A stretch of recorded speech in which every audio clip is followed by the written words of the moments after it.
Hello class, this is Dr. Thompson, your teacher for this English 1101 class. I wanted to be sure to welcome you first of all and to call your attention to what you see on the screen here. A very important document in this class, Major Grammar and Punctuation Rules. You can find these rules in your Blackboard shell over here on the left hand side. Everything in the class is driven by these things right here.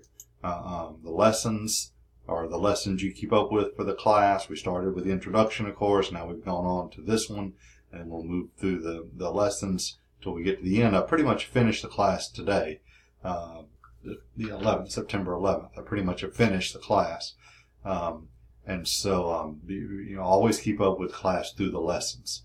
You might see some things to confuse you in other places in Blackboard, which are beyond my control, quite frankly. Always just stick with the lessons. Those are the due dates you have to worry about. Those are the assignments you have to worry about. And also over here you see the major grammar and punctuation rules. And the link to them is right here. And so that is what I want to talk about today. If I can find them. Here we go. When I grade your essays, you'll get two grades. You'll get a content grade, which is basically how good is the essay, how is it well organized? Do you have really specific examples and details? Do you have a nice clear thesis? Just those basic things that we always look for in an essay. And that's 3/4 of your grade, and then grammar is 1/4, and the grammar grade is based on these rules right here. I start you off with a 100 for grammar, and then you count off. I count off basically every time you violate one of the rules. And so, and unfortunately it is possible to get a 0 for grammar. However, keep in mind you do rewrite. You may not like your grade to begin with, but you can rewrite it. You can rewrite it twice. I'll grade it 3 times. And you can improve your grade that way. And when you revise it, when you are revising your essay to get ready to rewrite it, you want to focus on. Of course, you can change your content. If I say you didn't have a thesis, or this is a weak paragraph or whatever, you can address that and make the essay better, the content better. But you also should address the grammar violations that I pointed out. When you click on the graded essay, you'll see little bubbles pop up, and in those bubbles it'll say 2A -5, or 12B -2, or 15A -2. And those numbers correspond to the rules here. And that means you've left out a comma, or you've left out an apostrophe, or you have a run-on, or whatever. And you're expected to correct that, obviously. If you do not understand the rule, you can always try the Writing Center in Blackboard. I don't know how good that is. I would recommend you just Google the rule. If you don't understand what this is saying in here, I would just recommend that you Google the rule and see if you can find some exercises or something to help you. We used to have the Hard Brace Handbook. We used to use that up until this year. And so all these numbers corresponded to the Hard Brace Handbook. We don't use that anymore, but I'm keeping the same numbering system simply because I have them all memorized, or at least most of them memorized. So I didn't want to reinvent the wheel, so I've just kept the same numbering system. But the numbers are pretty arbitrary now, since we don't have the Hard Brace Handbook. What can I say?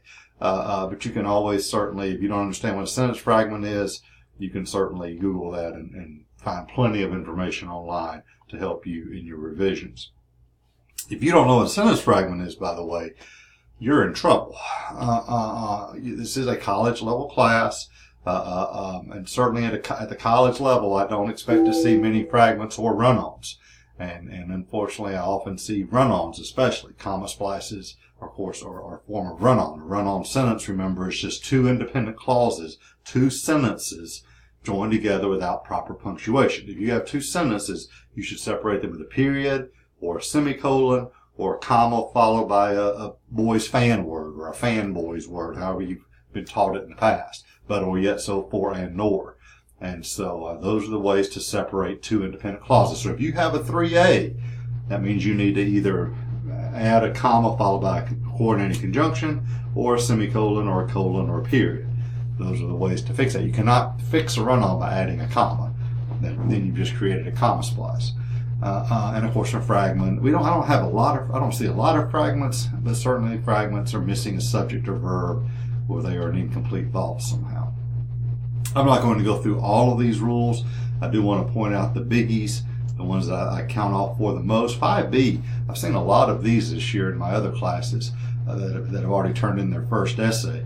This is where you have the wrong pronoun. And the way to tell is if you say, my mom and I got in a fight, or is it my mom and me got in a fight? Well, the way to tell is you take out the my mom and then is it I got in a fight or me got in a fight? Obviously, it's I got in a fight. So my mom and I got in a fight, or Joe got in a fight with Bob and me, because Joe got in a fight with me. I don't know why I'm using such a violent example, but anyway, so that's the way to tell, and that helps you on the SAT, by the way. If you ever have these agreement kinds of questions on the SAT, usage kind of questions, take out the first part, and then you can tell which pronoun you should use. Anyway, subject-verb agreement and pronoun antecedent agreement, 6A, 6B. 6B especially is tricky. That's where you have each person should bring his or her book instead of each person should bring their book. If it's a singular antecedent, it should have a singular pronoun, which is he or she, or he or she, or his or her, instead of their. A singular pronoun is not their. Their is plural. Those are difficult. If you're messing up on 6A and 6B and 27A verb tenses, then you're doing good. You're a good writer. Those are hard rules. Capitalization, what can I say? If you're messing up on capitalization, what can I say? That's not good. You should know by now to capitalize a person's name. You should know to capitalize the beginning of a sentence. You should know to capitalize the word I. If you're not doing that, you need to really question what you're doing in a college level class. So watch your capitalization rules. Those rules you've been taught for however many years in your earlier grades, you are accountable for those rules. Titles, if you have titles, italicize a longer title. If it's a shorter work, like a poem or a short story, put that in quotation marks. 11D, rarely use abbreviations. You don't want to say ETC, period, etc. in a formal essay. Notice 11F about the numbers. That's a rule that I count off for quite a bit. It's a very simple rule. You may have heard different teachers use different rules for this, but the rule that and all these rules are based on the Heart Race. That I get all the rules straight out of that book, the MLA guide there. Spell out numbers that are expressed in one or two words. If you can spell out the number in one or two words, you should spell it out. Otherwise, you just use the number. And then, of course, comma rules. What can I say? Lots of students have issues with commas. 12A and 12B are the biggies. 12A is where you, like I mentioned earlier, if you have two sentences with a coordinating conjunction in between, you should put a comma in front of it. He is my friend, comma, and he gave me $1. Two different sentences, comma, and in between. You got to put the comma. And then 12B is a biggie. Lots of 12Bs. That's where you have an introductory clause or phrase. You have to put a comma after it. When I get to the store, comma, I will buy some milk. When I get home, comma, I will watch television. If a sentence starts with because, or since, or if, or when, where, then I'm looking for a comma somewhere in there. Where the red fern grows, comma, there is always happiness. I have no idea. I've never read that book. Since I've been in school, comma, I have always hated comma rules. Whatever your introductory sentence, introductory dependent clause is, you have to put a comma after that before the independent clause. 12C, commas in a list, including the last item, red, comma, white, comma, and blue. You have to put that last, called the Oxford comma there. 12D, non-essential words and phrases. That's a hard one to explain, but it's certainly an important one. A word that interrupts the flow of the sentence, you put commas around it. And then 12F, to signal a direct quote, you have to put the comma. And then 13 is about if you have a comma that should not be there. You may have heard teachers say in the past, when in doubt, leave it out. I always say, when in doubt, look up the rule if you're not sure of when to use a comma. Now, granted, of course, there are always gray areas and uncertainty about some comma usage. But as a rule, follow the rules as much as you can. 13C is probably the biggest one here. If it's just a compound element, I like to swim and run, no comma. If it's just two items in a list, you do not separate them with a comma, unless, of course, they're independent clauses, unless they're sentences. Then we get into Rule 12A. 14, again, only use a semicolon but to separate two independent clauses. If you use a semicolon, look to the left, ask yourself, is that a sentence? Look to the right, ask yourself, is that a sentence? If both are sentences, then the semicolon is okay. 15, hopefully you know your apostrophe rules. 15A is to show possession. 15B is if you're using a contraction. As a rule, do not use contractions. But certainly in your narrative essay, you may use contractions, but be sure to use the apostrophe. And of course, 15C is if you have an apostrophe that ought not to be there. 16D is a very basic rule. Commas and periods go inside quotation marks. Hello, comma, quotation marks. Dover Beach, period, quotation marks. Commas and periods always go inside the quotation marks. So here we have some more punctuation rules. 18C is just about spelling words that sound alike. There, it's, where, were. I don't count off for every misspelling, but certainly the careless ones I do. 21, avoid redundancy if you don't use the same word twice in the same sentence. And 22 is if you leave out words, be sure to include all necessary words, especially those articles, a, an, and the. A lot of times students leave those out for some reason.